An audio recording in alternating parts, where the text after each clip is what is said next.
Korkma, kimseye bir şey olmayacak Aybükem, sen korkma.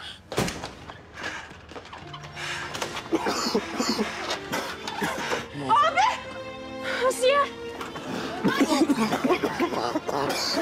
Ömer! Tut şunu, tut şunu. Ver. Üstünü örtün. Şundan. Ört. Üstünü örtün. İyi mi? Asiye! İyi. Gel. Ömer! Üstünü örtün. Üstünü örtün. Asiye.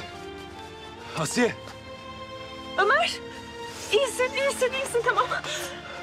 Asiye iyi mi? Asiye iyi mi? Dur bakayım. İyi. Asiye iyi. Asiye. İyi Asiyem.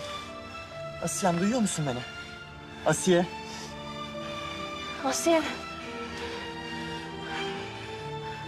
Tamam, biraz nefes almaya çalış hadi, ne olur. Bak, ilgileniyorlar onunla, tamam mı? Lütfen. Tamam, buradayız. Şu an iyisin değil mi? İyi. Allah kahretsin ya, yine yırttılar. Yine dört ayak üstüne düştüler.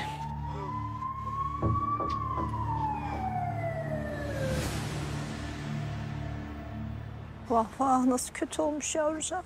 Ya Oğulcan bu nasıl bir iş ya?